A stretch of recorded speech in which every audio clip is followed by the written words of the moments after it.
Good morning, afternoon, evening, whenever you see this. This is Dee with older INFP-A Assertive Insights. And today I'm going to be talking about sensing. The S stands for scary. And, excuse me, the world, and it's getting to be really scary for a lot of people. And I think maybe INFPs a whole lot because we don't live in the real world. And I've had to probably won't be around for long, but I've had a lot going on that just kind of hit. I mean, we can have our get along just fine and have our ideas, and we live in our heads. That's the thing. And I know I'll stop there because I'm going to ramble if I keep on. This is totally unscripted. This is INFP style, just whatever comes in my brain. But just want to tell you a couple of things that have happened and how it's all happened at one time. So my nervous system is kind of addling to get. I've been depressed, and at night I get really depressed. I mean, I get depressed to the point of, quite frankly, well, I'm not going to hurt myself. I have to say that out front, or anybody else. But I get to the point where I'm done. Done with life. I'm done. It's that kind of hurt. It's that kind of pain. I know we've all, as INFPs, felt it. But how did I get this way? I forgot the first thing I was going to say, but I do have brain fog today. But yeah, the reality sinking in. The first thing is, I'm hoping that the reason everybody's kind of touchy where I am, not just here at the old folks home, they are touchy too. I've learned that no matter what kind of conversation I get in with people, they're giving me backstabs. Nobody can be happy for me. Nobody can whatever for me. We all talk about that. Well, they ask what's going on. I tell them, and then they're like, well, I can't do that, or I'm not. Well, I didn't say you. And then it turns into they're feeling really bad and they don't like me. Then it turns into we all feel bad after all this happens. So I have to stay away from people. The older I get, the more I just need to stay away from people. I think the reason that they don't talk to me is because that, I said this in a video I don't think I've published yet. I made it like a month ago. I don't know if I will. But I think it's because they're jealous. I can do things they can't physically. I'm not saying it as in, to be bad on their part. I'm just trying to have a conversation. And somebody asked me, did I have a trip planned? Here's somebody who doesn't have money for trips, doesn't have money for anything. And so I told her, yeah, I had a trip planned. I was supposed to be on vacation next week to the mountains. And she was like, well, I can't go anywhere. I don't have any money. And then she gets real mad about that. It's not my fault. It's not me. I don't know what I'm supposed to say. And they think I have a lot of money. I don't. They just kind of put me in an outcasty thing.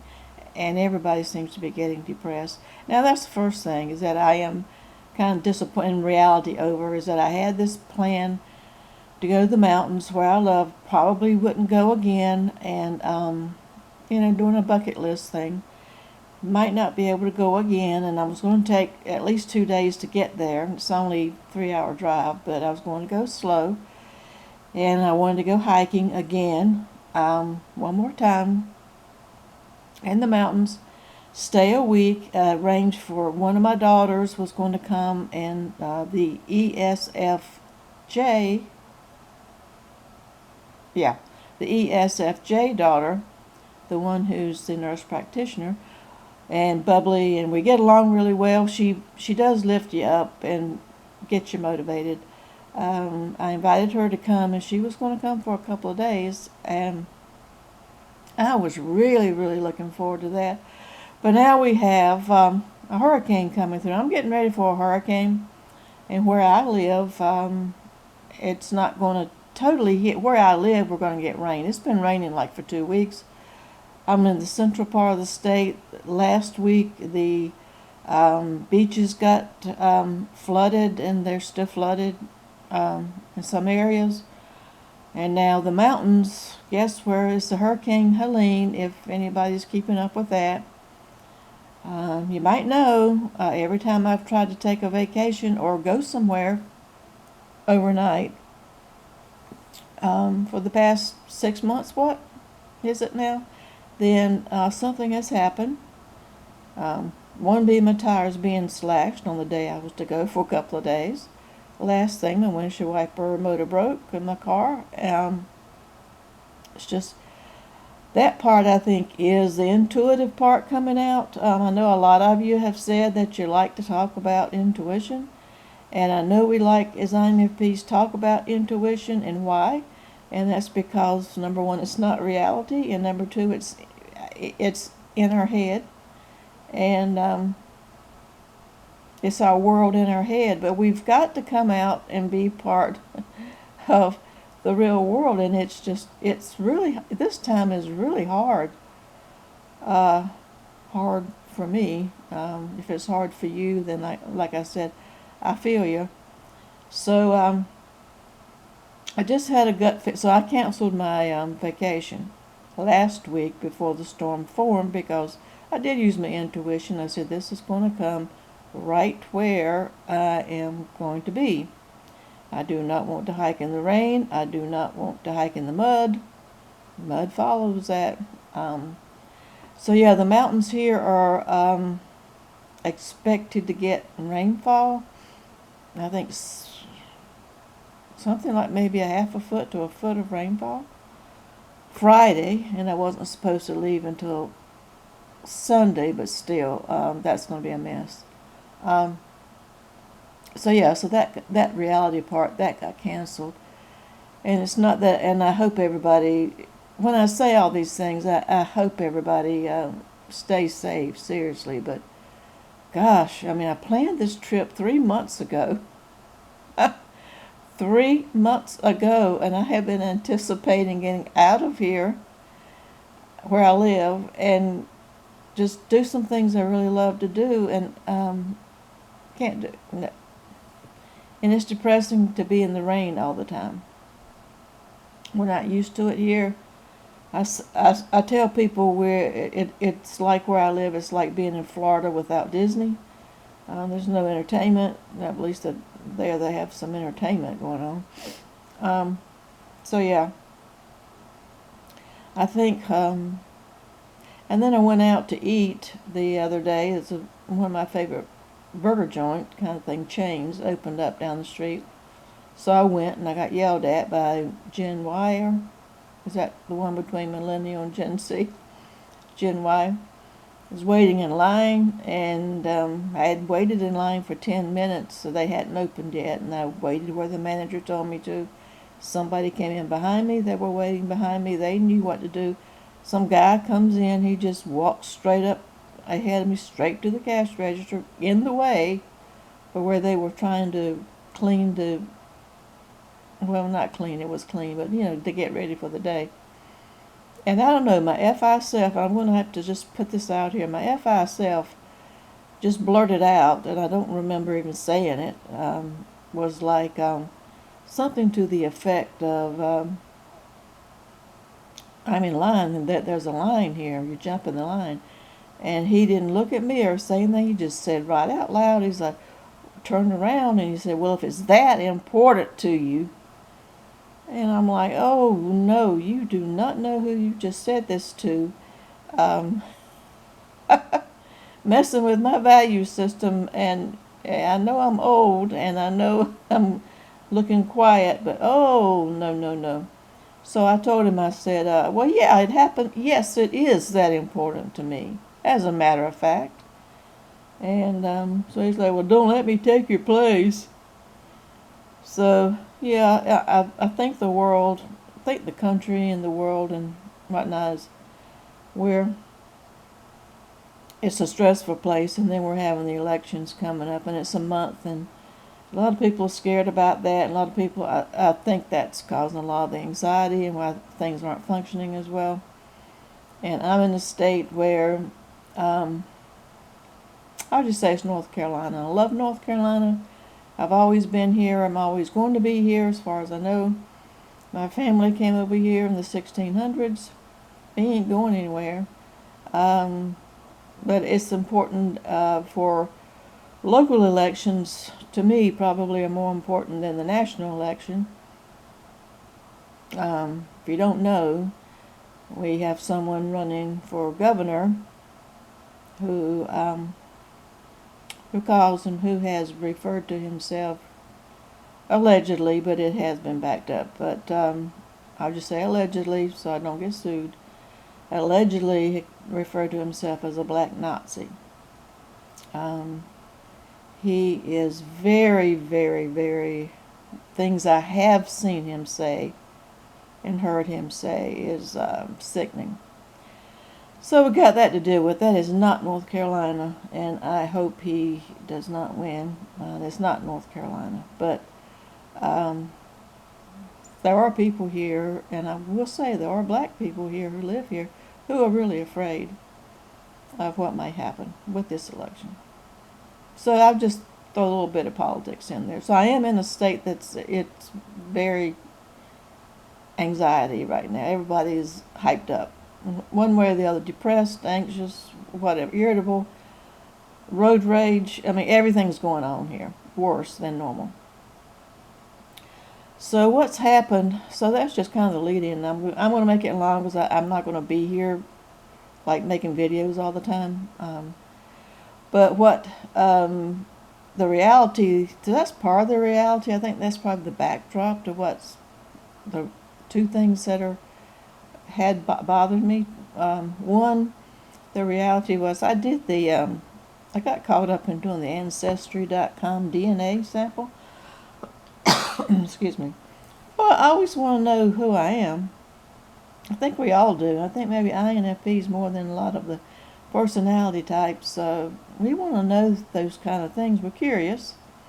And I had always thought that, and I've said this before several times, that I've always thought that I was 25% German because my great-grandparents on my father's side came over here from Germany, and my grandmother was a first-generation American. And so if, you get, I found out that the way genetics works is all wrong from what I had grown up to believe. Like you get 50% of your genes from your father and 50% from your mother. So it stands to reason you get 25% from each grandparent. That's not true. You get 50% from each parent, but each parent's genes are not equal either. So, make a long story short, I am not but 2% German. And that totally threw me from who I thought I was all these years and decades and my whole life. I am not German, except for 2%. But who am I and what am I? And I knew I was English because it had to be because 3 sides of the family came from England, which is true, but I'm only like 50-some% English. From England, I won't say like British or UK because other countries come in. What I am, instead of the German part, I am Scottish. So, actually my Scottish colors are what the colors are in these socks. Greens, and I happen to really like green. And actually my last name is Scottish for the word cheerful. So I guess that has something to do with something, which I knew that, but I thought it was an old English name. And I may have come from the Vikings, which stands to reason. That explains a lot too. That explains a lot too with my personality, I think. But yeah, my mother's not Scott at all. My father, it came from my father's side of the family. My father, my father's father, that side of the family. So I am not German. So that was like, oh, I'm not who I'm supposed to be. And then it was interesting going through to see all the people and build your tree and all that stuff I did. And to go through, I'm going through death certificates, birth certificates, census. I love looking at old documents. And so yeah, it's I'm finding, I've got a cousin first removed, a couple of cousins first removed, which means they're my mother's first cousins, who died as babies. I never knew they were even born or existed. And one was really sad. It was preventable in today's age because they died of acute gastritis from poisoned milk. Because back in the day, and even in my lifetime, we didn't have pasteurized milk on the farm. I mean, I grew up in town, so they had pasteurized milk, but it just coming into being. On the farm, they didn't. Farmers had their own cows that they didn't pasteurize it. I fed raw milk. It's supposed to be better for you, but I guess, but that was just such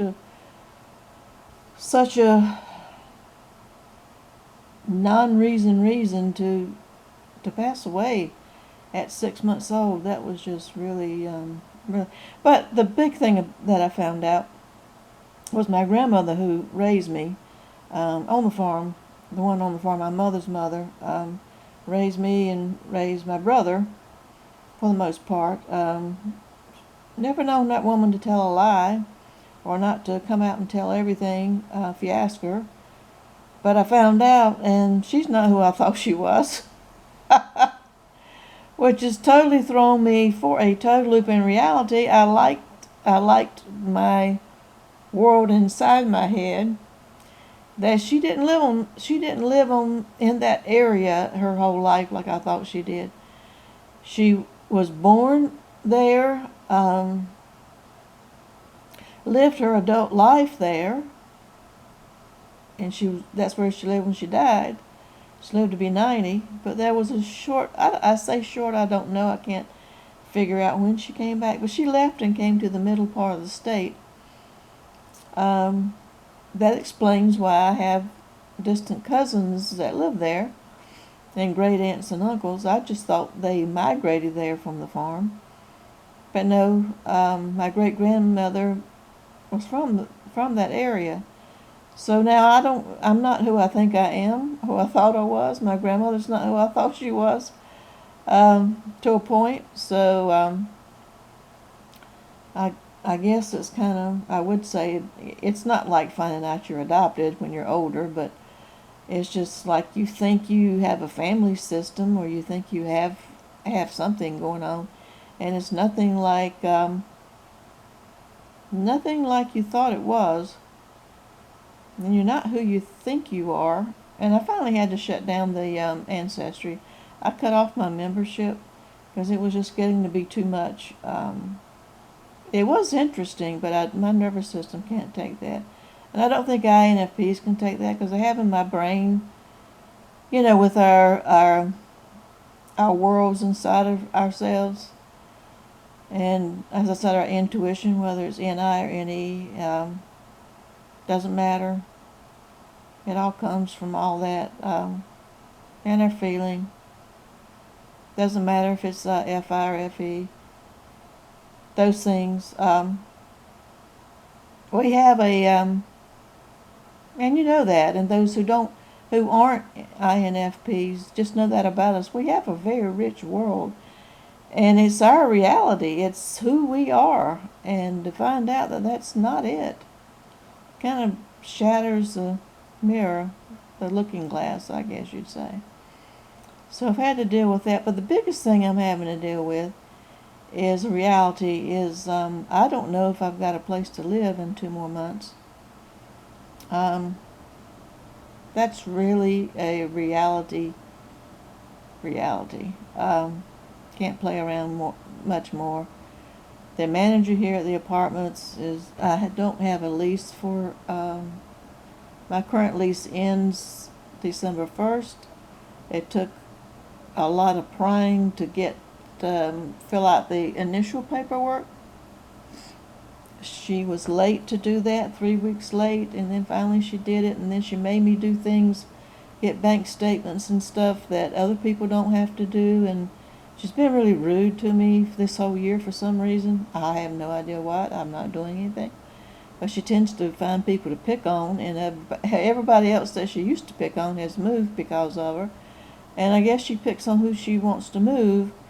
And again, I look too well to be here. It's getting to be a place where people are, it's getting to be a place where assisted living type thing. We've got people with dementia. We've got people, just about everybody has a walker, whether they need one or not. You know, it's groupthink.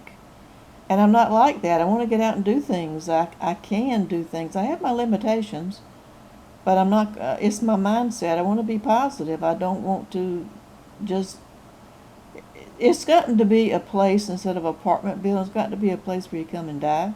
That's what I feel like. And nobody's positive or anything around here. And I'm not that way. I don't have that kind of personality.